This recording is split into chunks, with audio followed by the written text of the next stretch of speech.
এই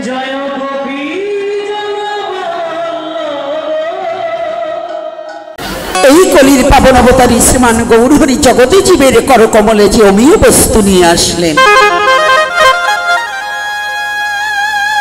গতকাল প্রেমদাতা নিতাই চাঁদের সামান্য একটু মহিমা কথা বলেছিলাম, সামান্য।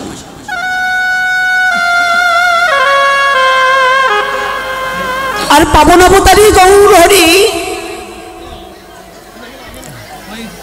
সর্বযুগ শ্রেষ্ঠ অবতার, যে গৌরের তুলনা বিশ্ব জগতে মিলে না।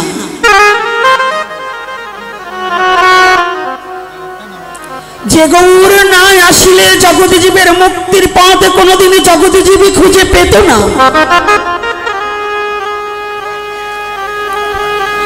যে গৌরহরি বিশ্ব জগৎজীবের করকমলে আপনি ঝাঁপিয়ে না পড়লে জগৎজীব অন্ধকারে ডুবে থাকতো, আলোর দিশারি খুঁজে পেত না।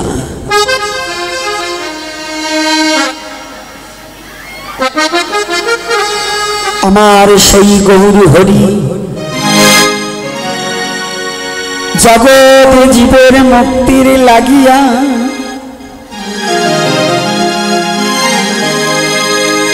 আগেদা দিবসে হরি নাম সংকীর্তনের পৈতা গৌরহরি সংকীর্তনের পিতা। এই যে যত কীর্তন আছে না, একটা কথা জেনে রাখবে, পৃথিবীতে যত ধর্ম আছে সঙ্গীতের জগতে সনাতনের উপরে কেউ নেই।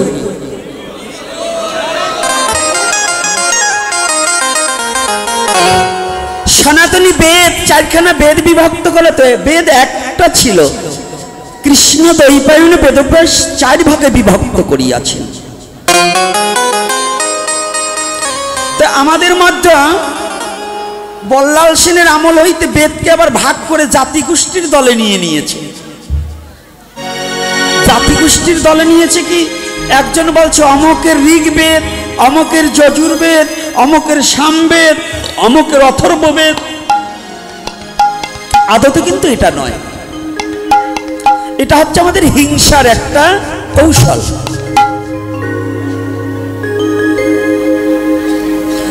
কথা বন্ধ না করলে কিন্তু কথা বুঝতে পারবেন না, হারিয়ে যাবে।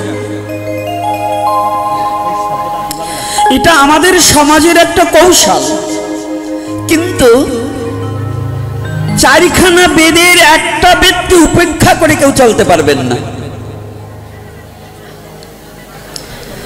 সনাতন ধর্মে জন্মগ্রহণ করলে মনুষ্য জাতির জন্য চারিখানা বেদই প্রয়োজন আছে কিনা?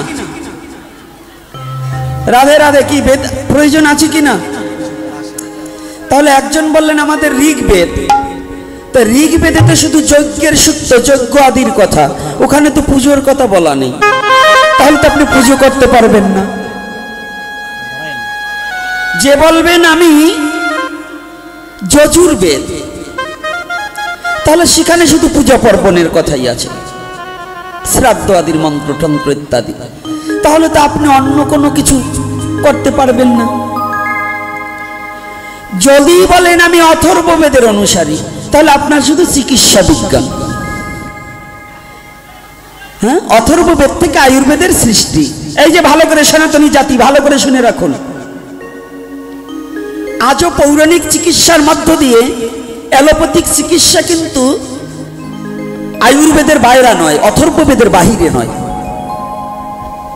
অ্যালোপ্যাথিক চিকিৎসাটাও অথর্ববেদের মধ্য।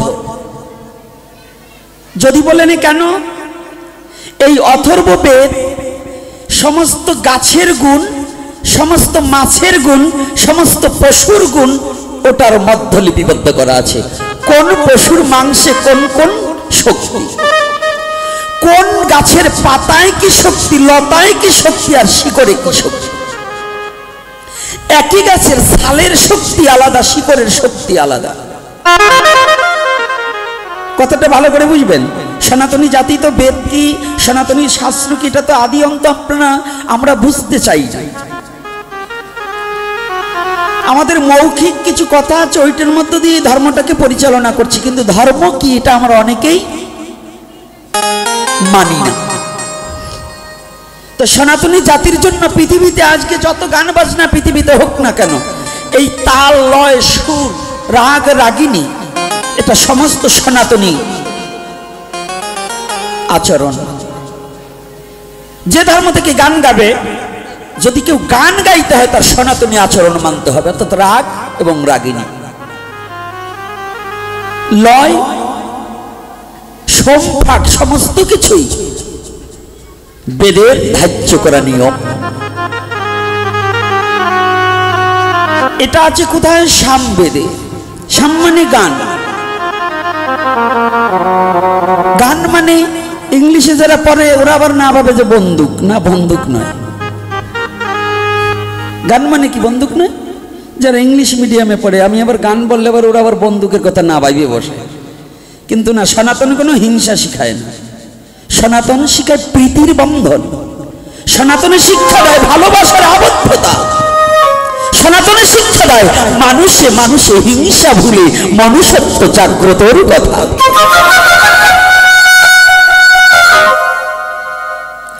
সনাতনের শিক্ষা দিয়েছে মানুষ মানুষের প্রতি কর্তব্য পরায়ণতা। সনাতনের শিক্ষা দিয়েছে সংসার জীবন কি করে গঠন করতে হয়। সনাতনের শিক্ষা দিয়েছে সংসারে থাকিয়েও ত্যাগী কি করে হওয়া যায়। সনাতনের শিক্ষা দিয়েছে একজন ত্যাগী ব্যক্তির জীবনধারা কেমন চলা উচিত। এই গান জগতে এই এক একটা বেদে এক একটা পর্ব ধরে ধরে, তার মধ্যে সাম বেদে আমাদের কীর্তন। রাগ রাগিনী সম্বন্ধে যদি কারো ধারণা না থাকে, তাহলে তার গান কখনো স্মৃতি মধুর হবে না। হবে? ভারতবর্ষে, বাংলাদেশে না, ভারতবর্ষে বিভিন্ন অঞ্চলে যেখানে অহিন্দুরাও যারা গান করে, এটা আমার সনাতনের সংস্কৃতি। গান বাজনা কাদের সংস্কৃতি? রাধে রাধে কাদের? কথা বলতে হবে, ঘুমিয়ে পড়লে কাজ হবে না। জন্ম নিয়েছে সনাতন ধর্মে, বাবার নাম জানবা না, ওটা তো হবে না। সনাতনে জন্মগ্রহণ করে বাবার নামটাকে ভালো করে জানতে শেখো। শুধু কুকুরের মতো জীবন যাপন করো না। ধর্মবিহীন মনুষ্য পশু তুল্য, যারা ধর্মকে আশ্রয় করে না তাদের জীবনে যাপন করা আর শ্রীকাল কুকুরের জীবন যাপন করা একই।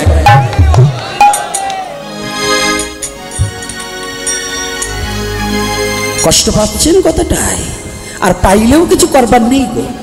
ধর্মবিহীন মনুষ্য পশু তুল্য, আমি বলছি না, শাস্ত্রকার বলছে। কি বলেছে? বলছে না কথা। তাহলে সনাতন ধর্মের আগে তত্ত্বটা অবলোকন করতে হবে। সনাতন ধর্মে আপনি জন্মগ্রহণ করতে পেরে আপনার জীবন কিসে ধন্য হলো এটাই আগে জানবেন, তারপরে গীতা ভাগবত পরে। বাবার নামই যদি না জানি তো মামার নাম জানি লাভ কি? আগে বাবার নাম জানতে হবে না? শাস্ত্রকার বললেন, জগতের পিতা কৃষ্ণ, তাহে যে না ভজে বাপ, পিতৃদেহী পাতকীর হয়, জন্মে জন্মে তাপ। হরিবল হরিবল। তাপ মানে দুঃখ। এত দুঃখ কেন? জগৎ জীবের এত দুঃখ কেন গো? দুঃখ নাই এমন কোন ব্যক্তি কি এখানে আছেন? প্রতিটা জীবের প্রাণী একটু না একটু দুঃখ বইয়ে চলছে।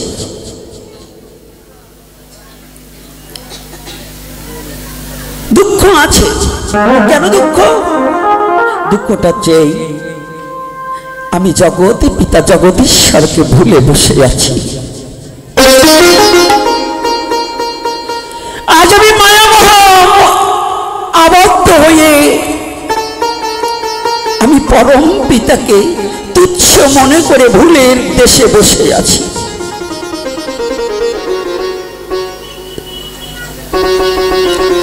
কিন্তু কোন কোন জীব ভুল ভাঙার চেষ্টা করে না, আবার কোন কোন জীব ভ্রমিতে ভ্রমিতে কোন ভাগ্যবান জীব গুরু কৃষ্ণ প্রসাদে পায় ভক্তিলতা বীজ। গুরু কৃষ্ণ প্রসাদে পায়। প্রসাদ মানে খাওয়া নয়, প্রসাদ মানে অট্টালিকা, আর প্রসাদ মানে দুটো কথা। প্রসাদের দুটো আলোচনা। একটা প্রসাদ হচ্ছে ভগবানকে নিবেদন করা, যেটা পুরোটাই স্বাদ, তাকেও বলে প্রসাদ। আর একটা প্রসাদ মানে কৃপা।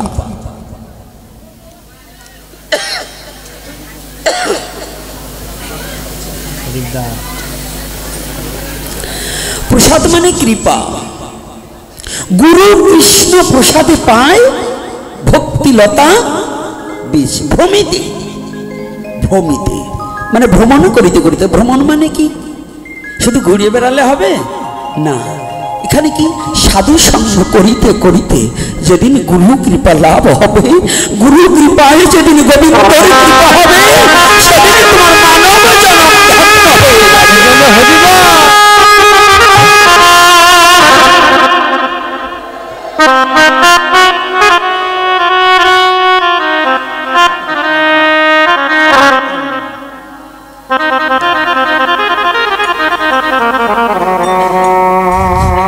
সনাতন ধর্মের প্রতিটা কথা আপনার আমার জন্য একান্ত প্রয়োজন। সনাতন ধর্মের প্রতিটা কথা, প্রতিটা শাস্ত্রের আলোচনা প্রতিটা মানুষের জন্য প্রয়োজন। সনাতন ধর্মের কথা শুধু সনাতনীদের জন্য নয়, সনাতন ধর্মের কথা শুধু একক সনাতনীদের জন্য নয়, সনাতন ধর্ম কথা বলে সমস্ত মানব জাতির জন্য, সমস্ত মানব জাতির জন্য। সনাতন ধর্ম কোনো এক ব্যক্তিগত ধর্মের জন্য নয়। এর ছোট্ট একটা উদাহরণ দিচ্ছি। চিকাগো শহরে যখন বিশ্ব ধর্মীয় সম্মেলন হয়, তখন আমাদের একজন যোদ্ধা, সনাতনী যোদ্ধা, বীর সন্ন্যাসী স্বামী বিবেকানন্দ সেদিন চিকাগো শহরে ছিলেন। এই যুবক ছেলেরা ভালো করে একটু জানবে, এই সাইডটা কথা হচ্ছে, কথাটা বন্ধ করে কথাটাকে শোনো।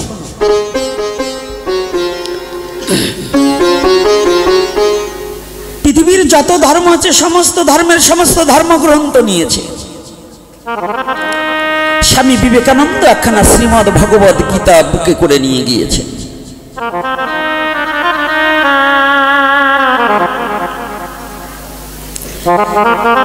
ওখানে সমস্ত সাহেবরা, বিদেশি সাহেবরা, ওনারা করেছে কি, সমস্ত ধর্মগ্রন্থের নিচে শ্রীমদ্ ভগবদ গীতা খানা রেখেছে, একবারে সবার নিচে।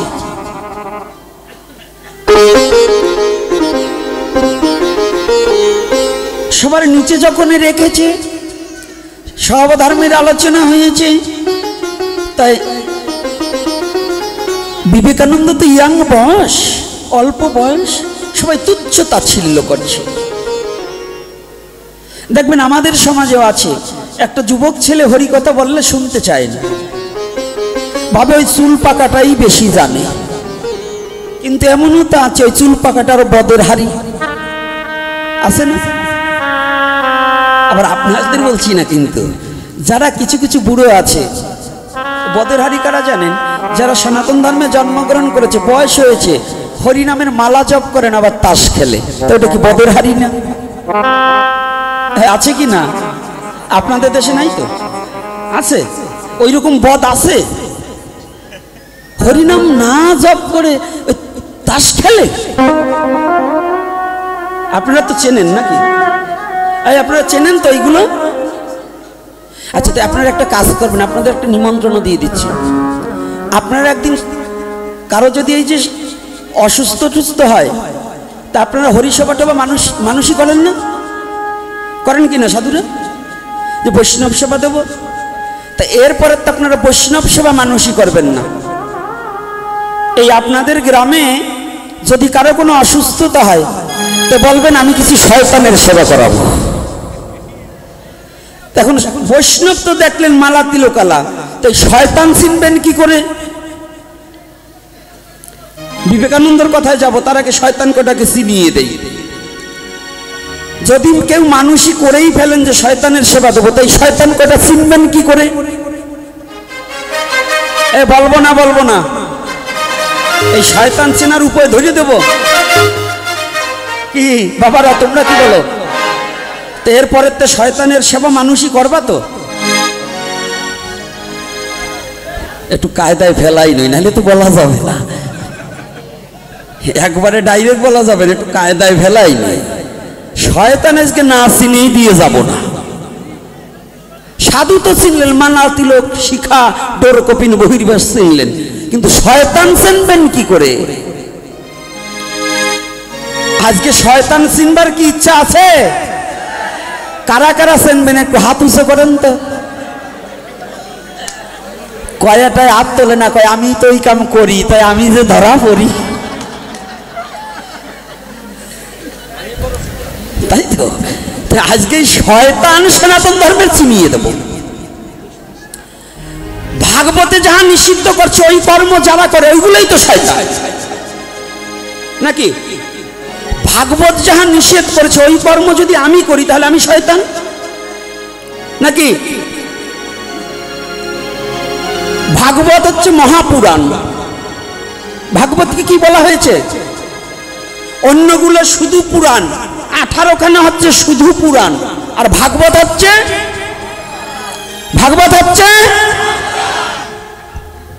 ওই রকম 18খানা না, 18 কোটি যদি পুরাণ একত্রিত করা হয় তথাপি আমার ভাগবতের সমতুল্য নয়। এজন্য তাকে মহাপুরাণ বলা হয়েছে। যেমন সাগর, কিছু কিছু খাল মিলে হয় একটা নদী, কিছু কিছু নদী মিলে হয় একটা সাগর, আর কিছু কিছু সাগর মিলে হয় একটা মহাসাগরে কোনো কুল কিনারা নেই। তাহলে মহাপুরাণ বলা হলো কেন? ভাগবত মহাপুরাণ, অর্থাৎ ভাগবত হচ্ছে পৃথিবীর পুরাণের মধ্যে শ্রেষ্ঠ।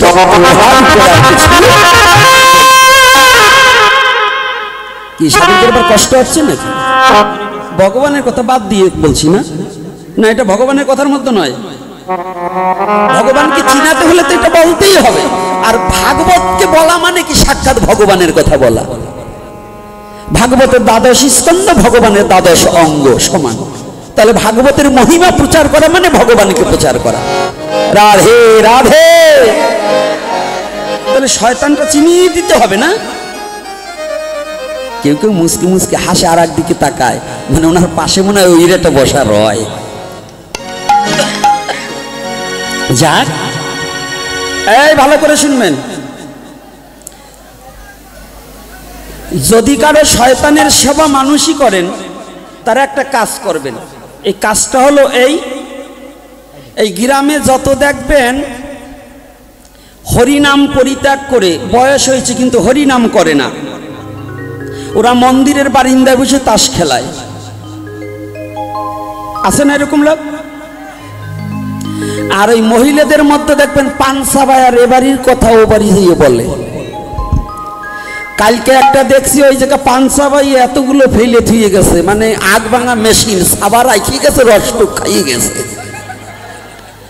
তো এইগুলো হচ্ছে শয়তান। মানে ওই জায়গা যে বসবে তার কাপড়েই তো লাগবে। ওর মুখ নষ্ট করছে, আর একজনের পিছন নষ্ট করে। মানে বসলে তো কাপড়ই লাগবে, পিছনেই লাগবে। তাহলে বোঝেন কয় জায়গা নষ্ট করে। ভাগবতে এসে পান চাবানো যাবে না। ভাগবতে এসে যারা পান খাবে, আর পুরুষ ছেলে যারা হরিনামের মালা পরিত্যাগ করে বয়স হয়েছে তাস খেলে, আপনি শয়তানের সেবা মানুষই করে ওই কটারে খাওয়াই দেবেন। পারবেন না? আগে নিমন্ত্রণ করবেন, কর্তা আমার বাড়ি একটু যাইয়েন, এই কর্তি আমার বাড়ি একটু যাবেন। তো যাবে, সেবা টেবা করানোর পরে বলে আপনারা তো জিজ্ঞাসা করলেন না আমি কি জন্য খাওয়ালাম। যদি বলে কেন, বলছে আমি যে শয়তানের সেবা মানুষই করছিলাম। তো যদি বলে যে শয়তান জগতে আমাদের বললা কেন, বলে আপনাদের বলছি এই কারণে, আপনাদের বয়স হয়েছে, এখন হরিনাম করেন না, আপনারা তাস খেলেন, তাহলে আপনি ভাগবতে তাস খেলান, তাস জুয়া। কি হলো রে বাবা, কি হলো, কি হয়েছে?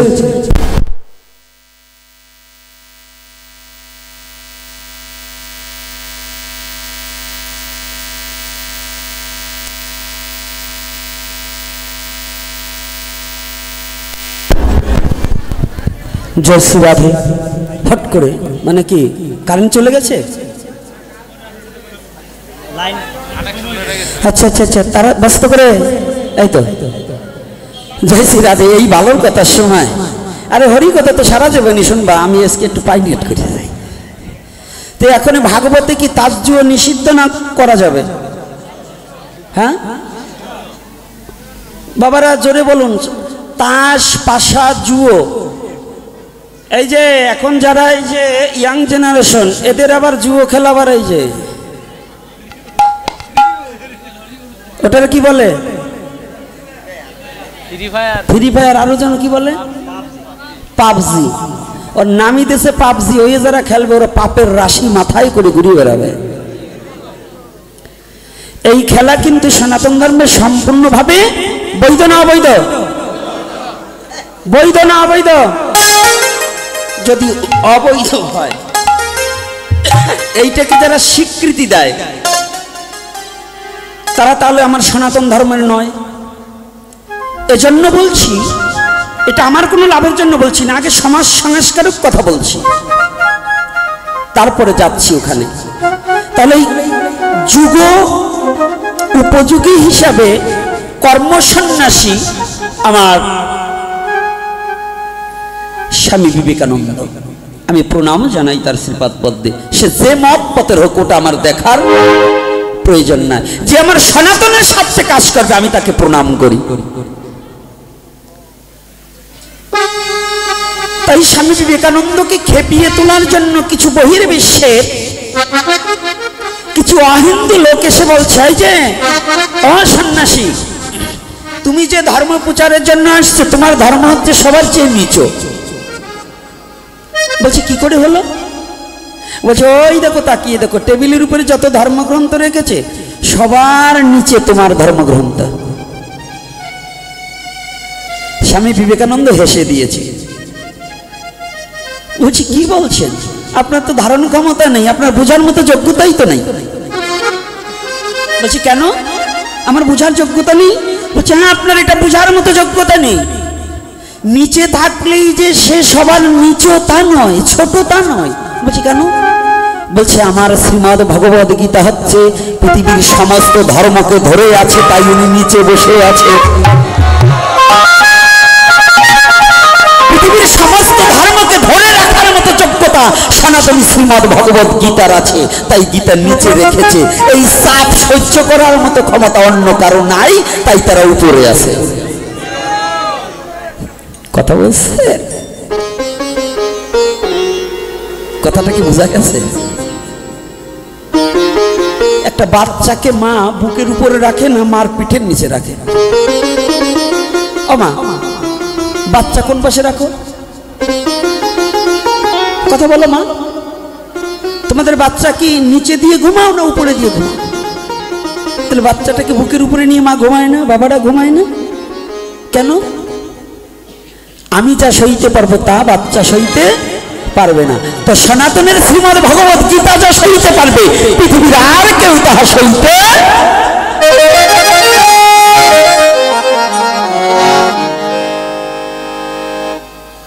এটা কিন্তু বুঝতে হবে,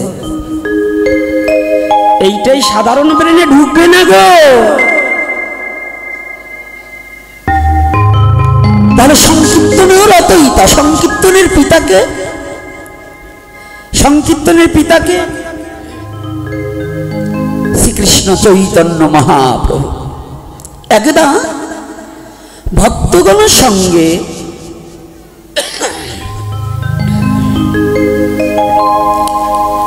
জগদানন্দের গৃহে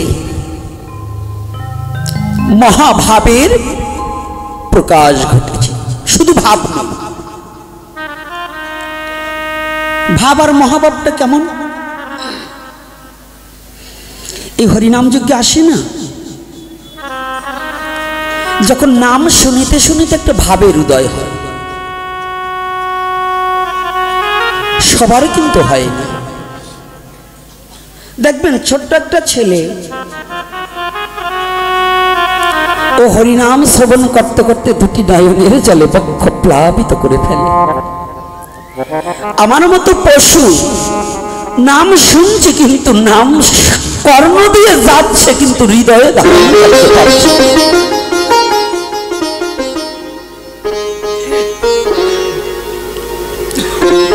ভাবটা হচ্ছে নাম শ্রবণ করিতে করিতে যখন মনের গ্লানি দূরীভূত হয়ে যায়, নামের প্রতি যখন রুচি আসে, তখন একটা ভাবের হৃদয় হয়।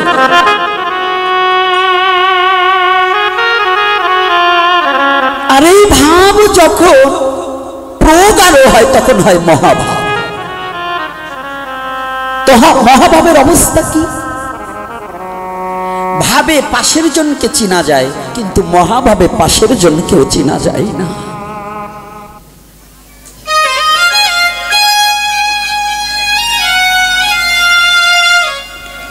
এই বিশ্ব জগতে মহাভাবের মূর্তি আমার শ্রী গৌর হরি।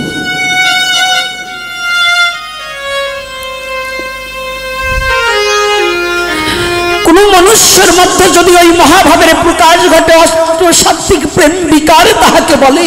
কখনো হাসছে, কখনো কাঁদছে, কখনো নৃত্য করছে, কখনো ধুলার মাঝে ধূসারিত হয়ে যাচ্ছে।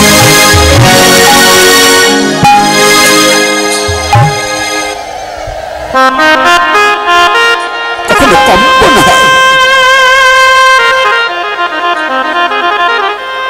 পুলকিত হয়।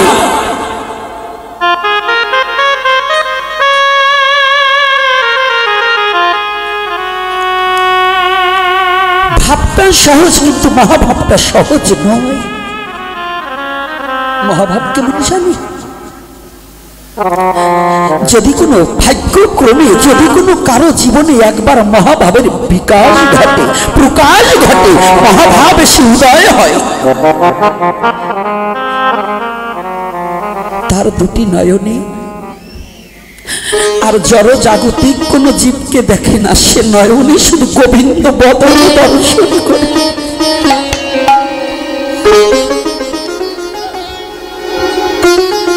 সে যেদিকে হরি সেদিকে হরি দর্শন করে, তার নয়নে গোবিন্দ ভিন্ন কিছু দর্শন করে না।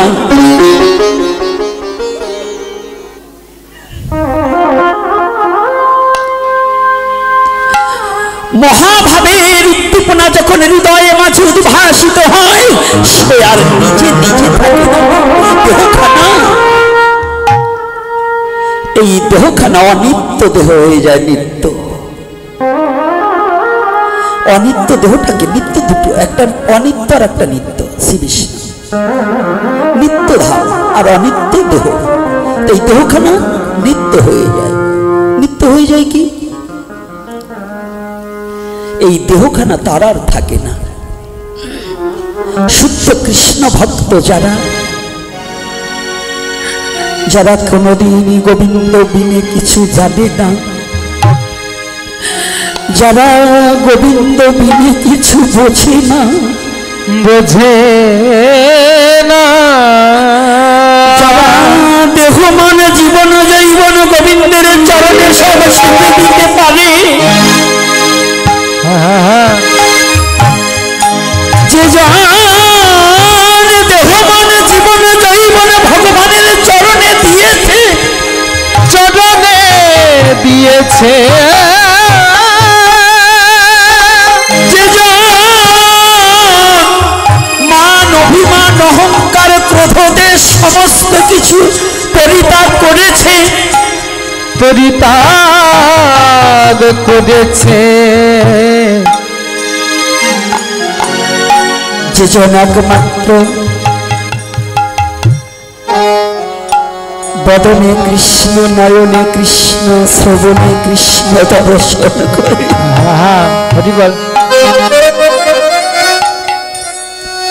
এইভাবে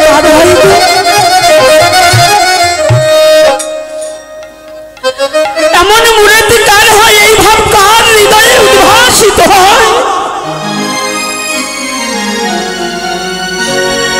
সবার হয় না, ওই প্রেম সবার ভাগ্যে ঘটে না। তবে হ্যাঁ হয়, কার হয়?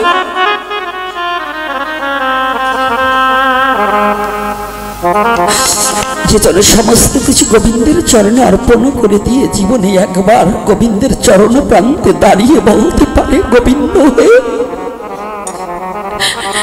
গোবিন্দ, আজ হতে আমি তোমার হলাম।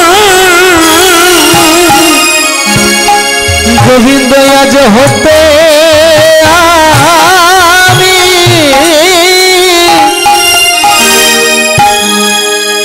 আমি তোমার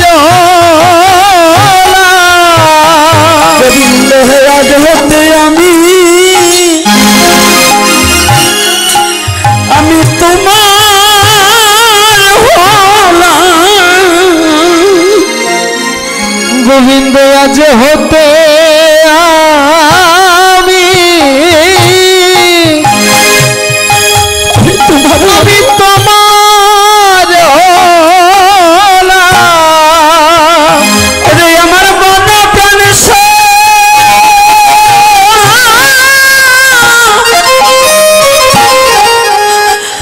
আমি তোমায় দিলাম। গোবিন্দ হয়ে আজ হতে আমি তোমার হলাম। ওই আমার মন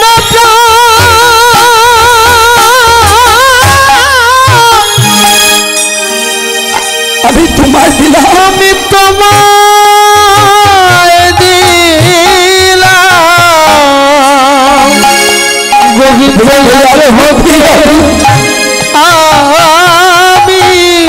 আমি তোমার হলাম, আমি তোমার হলাম। এটা বলতে আমার বলতে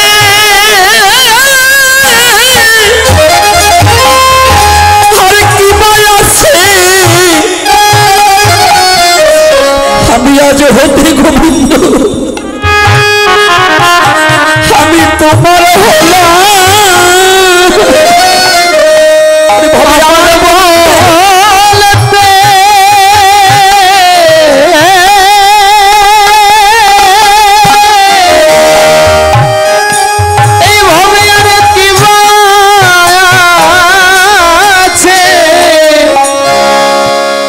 গোবিন্দ তুমি আজকে আমি তোমার হলাম, আমি তোমার গোবিন্দ তোমার চরণে বিনে আমার আর কিছু নাই রে। তোমার চরণ বিনে আমার আর কিছু নাই রে। গোবিন্দ তোমার চরণে বিনে আমার আর কিছু নাই রে। গোবিন্দ তোমার চরণ বিনে আমার কিছু নাই রে। তোমার এই চরণে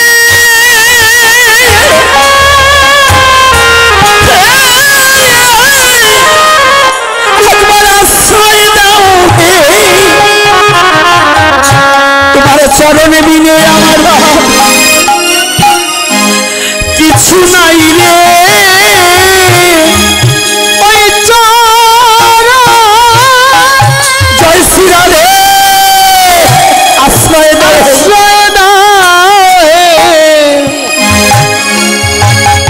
তুমি তোমার চরণে বিনে আমার আর বিনে আমার কিছু নাই রে। গোবিন্দ এ বিশ্ব জগতে তোমার শরণ বিঘ্নত ভক্তের কোনো যাওয়ার জায়গা নেই।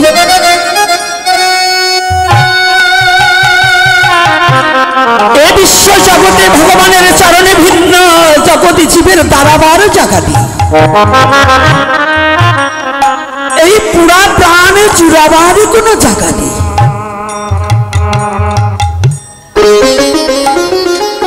করিয়া সমস্ত গোবিন্দ চরণে নিবেদন করিয়াছে বলে গোবিন্দকে ভালোবাসিতে পারে।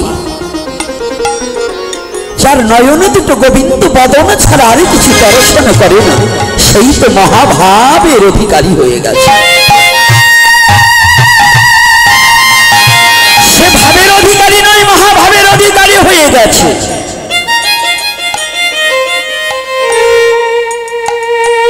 যে নিজেকে বিকিয়ে দিয়েছে ভগবানের চরণে। নিজেকে যতদিন পর্যন্ত ভগবানের চরণে বিকিয়ে দেওয়া না যায়, ততদিন পর্যন্ত ওই প্রেমকে আস্বাদন করা যায় না।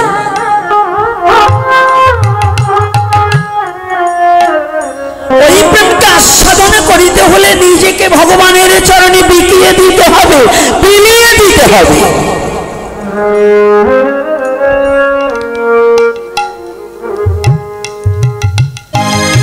এই প্রেম যখন উদয় হয়,